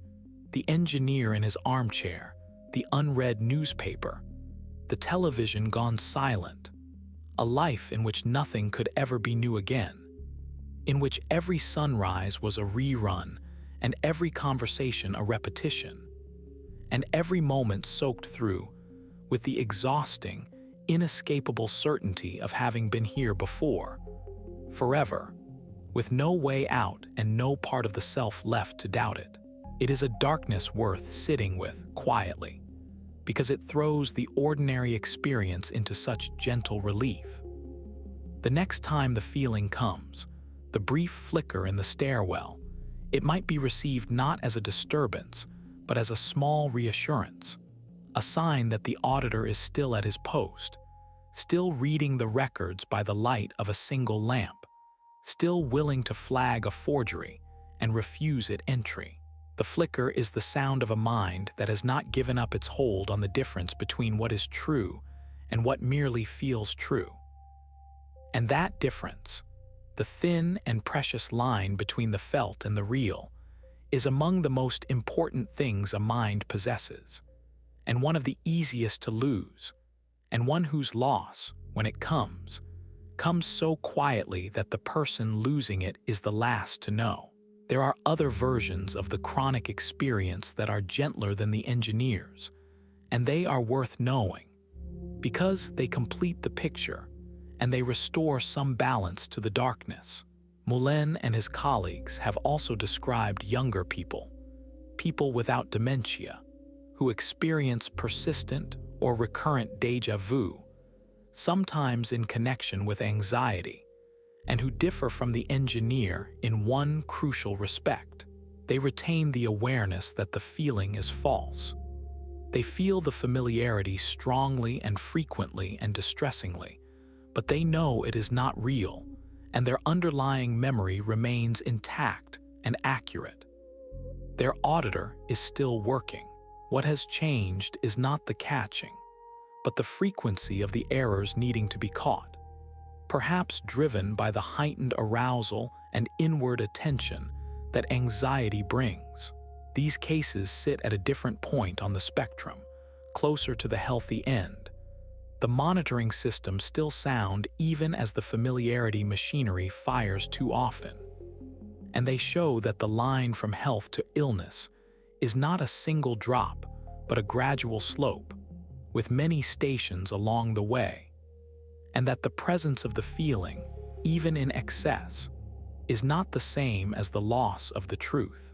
To draw all of this together, it helps to return to the metaphor that opened the long descent, the metaphor of the cache and the error, and to hold it now with everything that has been learned.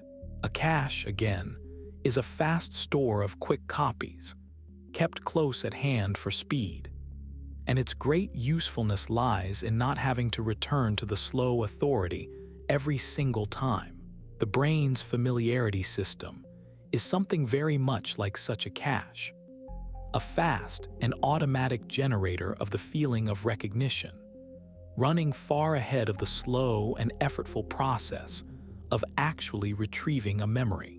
Most of the time, the fast copy and the slow truth agree, and recognition is seamless, and the cache earns its keep 1,000 times a day, letting a person know the familiar at a glance, navigate the known without thought, move through the world wrapped in the comfortable warmth of the recognized.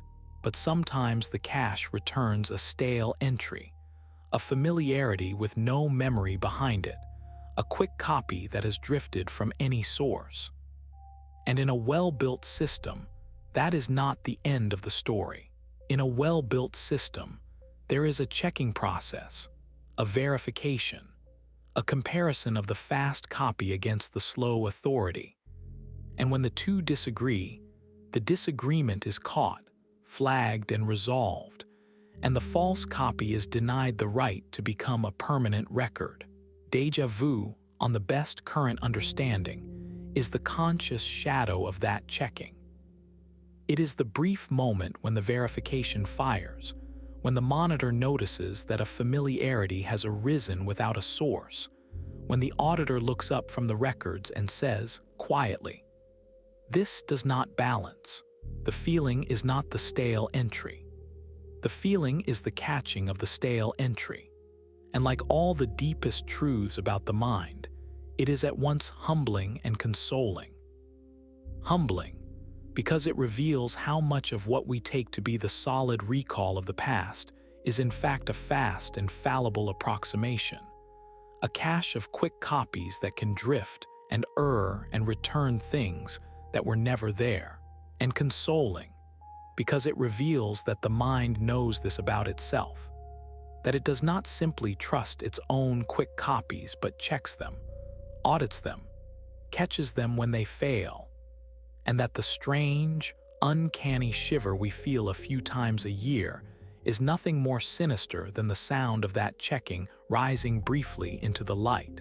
It must be said again, and clearly, that this is not a closed case. Science does not work by single answers, and the science of déjà vu least of all. The conflict detection account is powerful, and it explains a great deal that other accounts cannot, the demographic pattern most of all, the fading with age that had stumped every theory before it. But it does not explain everything, and it has not driven the other accounts from the field. It is entirely possible that several mechanisms produce experiences that feel, from the inside, like the same thing. The hidden match of spatial configuration that Cleary demonstrated is real, and it produces déjà vu, and it may operate alongside the conflict detection rather than instead of it. The configuration generating the false familiarity that the monitoring system then catches.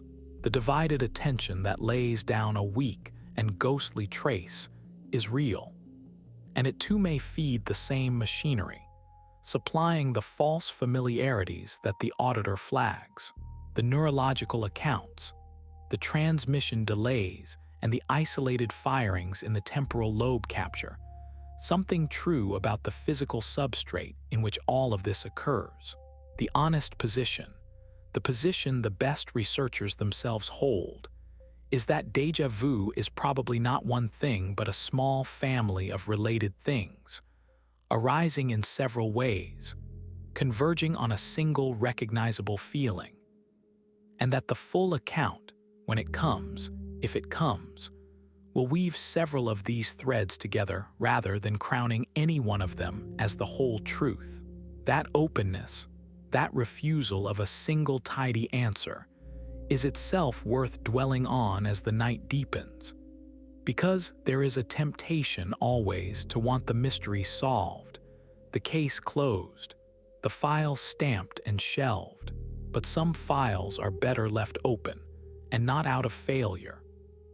The study of déjà vu is a study of the mind examining itself, and the mind examining itself is the strangest and most recursive task in all of science, a thing trying to see the very seeing by which it sees.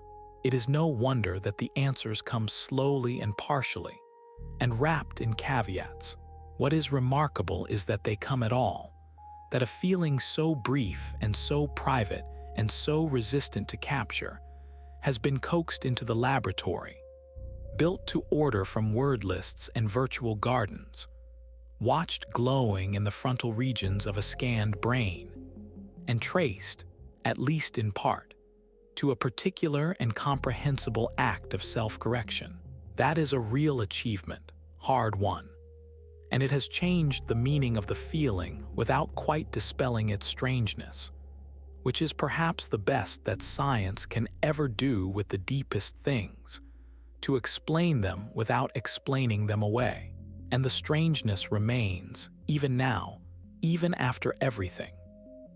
For underneath the cache and the conflict and the careful experiments lies a fact about memory that déjà vu reveals with unusual clarity.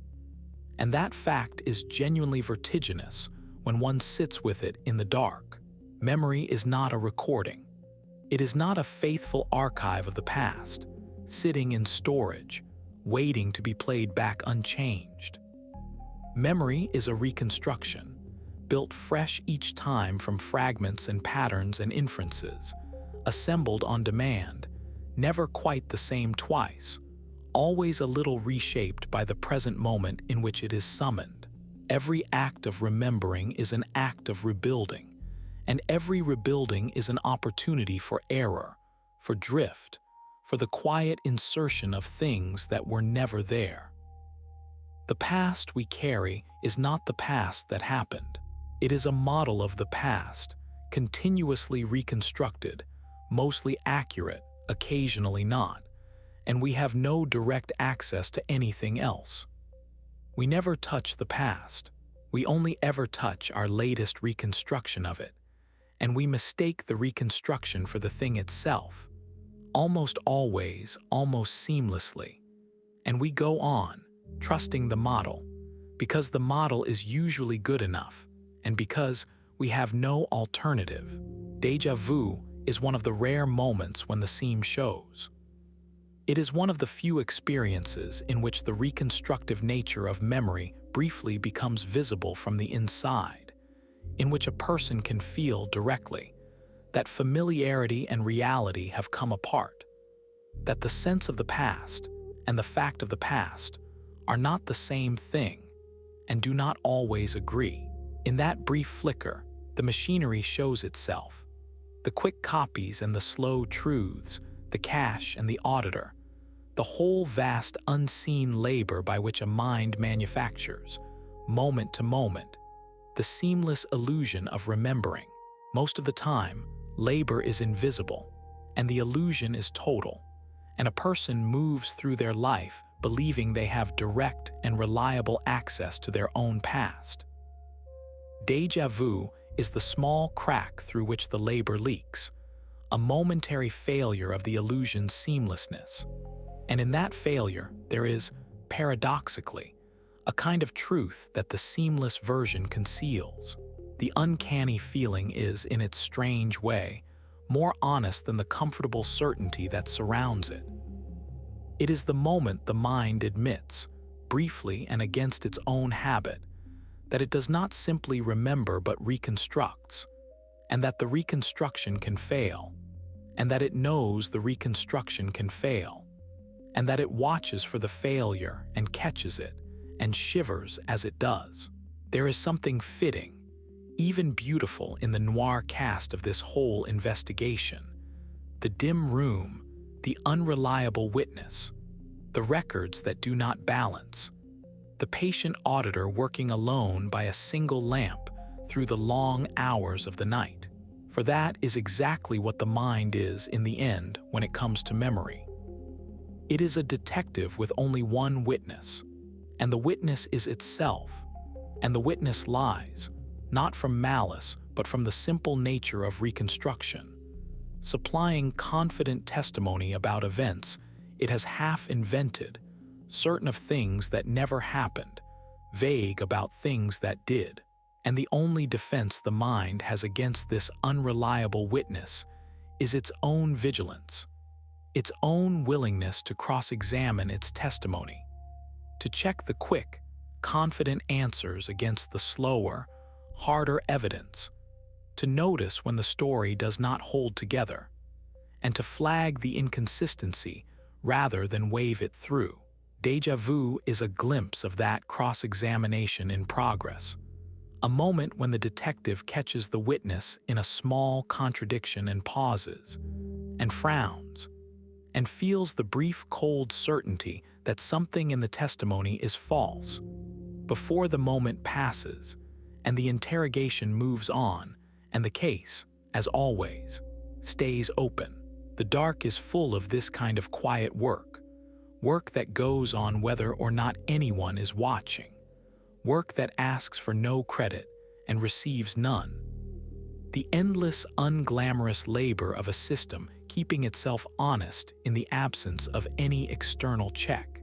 There is no one outside the mind to verify its memories against.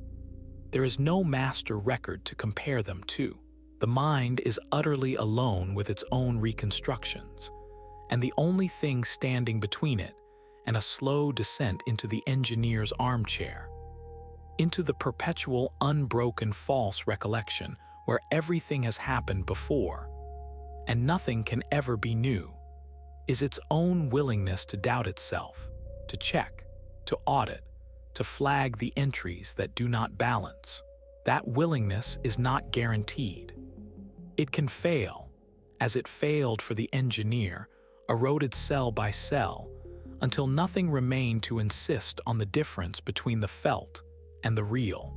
But while it holds, while the auditor still sits at his desk in the dim back room, it produces, now and then, as a byproduct of its diligence, the brief strange shiver that nearly everyone knows and that almost no one understood until very recently.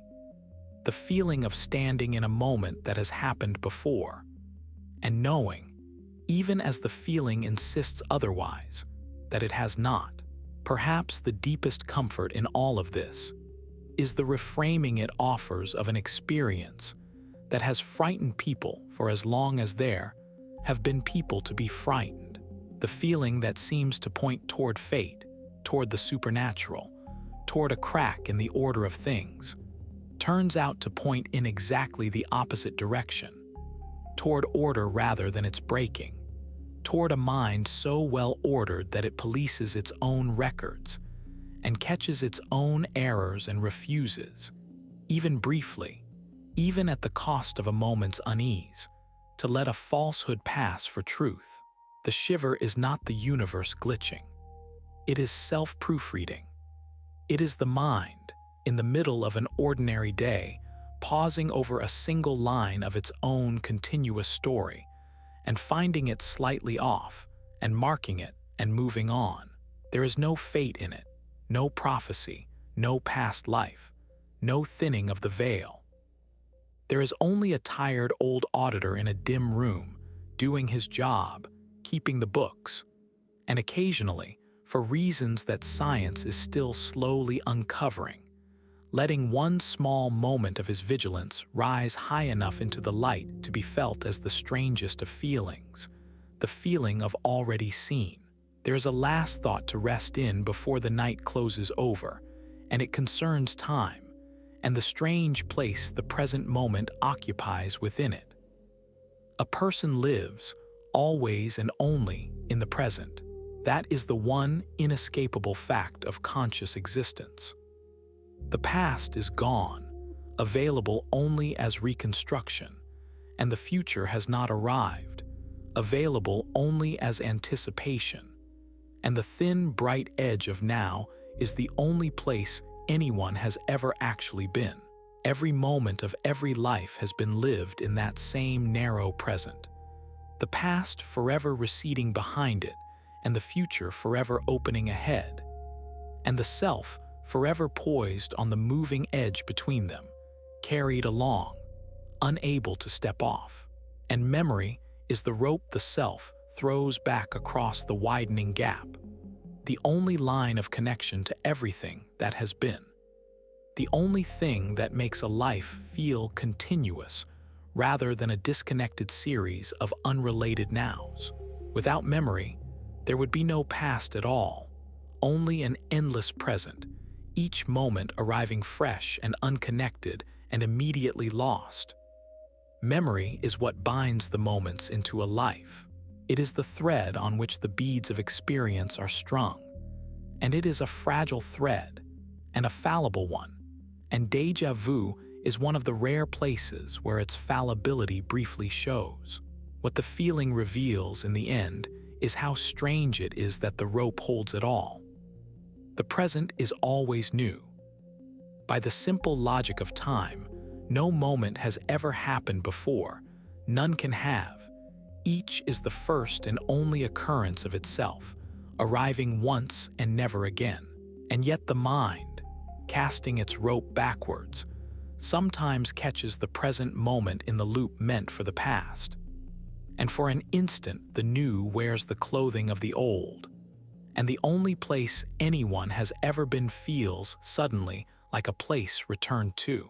It is a small confusion of the rope, a tangle in the line, the past and the present brushing against one another where they should not touch, and the feeling of that brush, the uncanny shiver of déjà vu, is in its quiet way a reminder of the whole improbable arrangement. The fact that a creature pinned to the moving edge of now nonetheless carries within it, in trembling and reconstructed form, the entire vanished country of its past, and consults that country constantly, and trusts it almost completely. And only now and then, in a stairwell in the rain, feels the thread slip and knows, for the length of a breath, that the past it carries is not the past that was, but a model, a reconstruction, a fast, infallible copy, kept close at hand for speed, and checked when the mind is working as it should, against a truth it can no longer reach. There is a melancholy in that, and there is also a strange and quiet grace. The melancholy is the melancholy of all conscious things, the knowledge that the past is forever gone and can be touched only through the imperfect medium of memory, that no moment can be returned to, that the rope thrown backwards catches only shadows.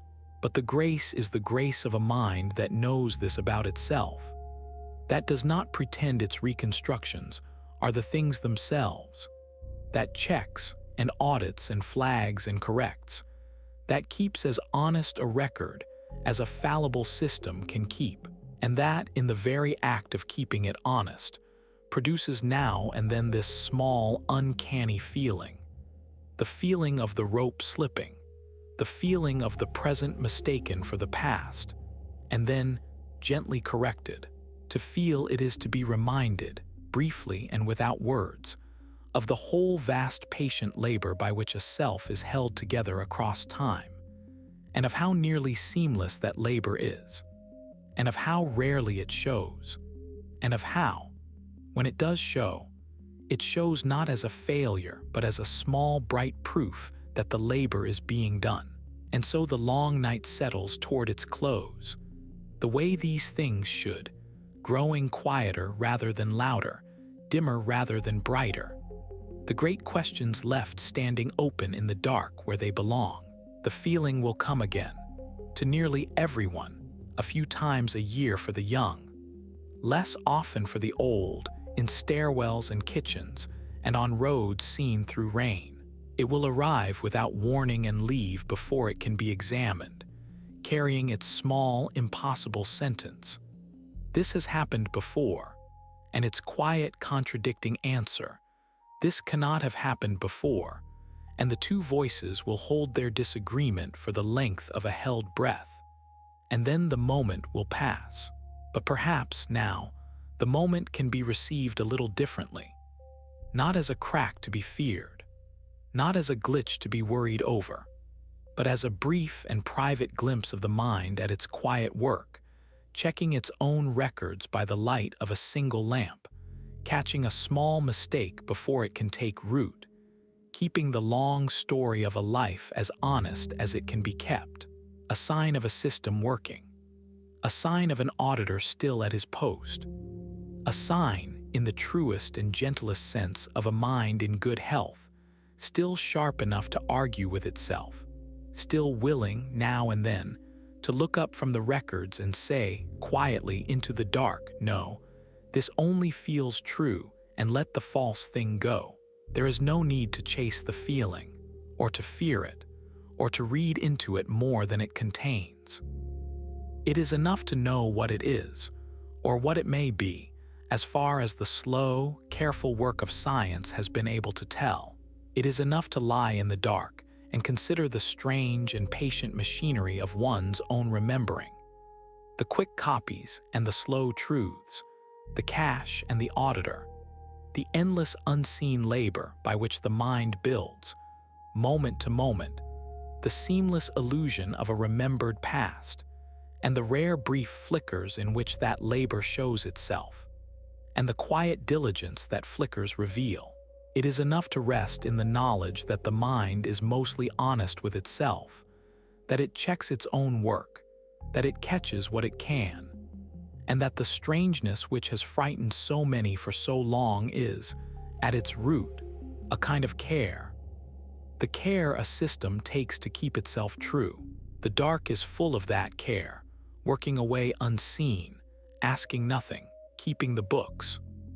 And there is a deep and settling peace in knowing it is there, just behind the eyes in the dim back room, reading the records by the light of a single lamp, through all the long hours of the night. if the journey through this quiet country has been a restful one, and if these slow explorations of the mind and its mysteries are the kind of thing you would like to return to on other long nights, you are warmly welcome to follow along, to subscribe, and to let these films find their way back to you when sleep is slow to come. There will be more of them, more strange and gentle corners of the world and the mind to wander through together in the dark, and it is a quiet pleasure to have company on the road.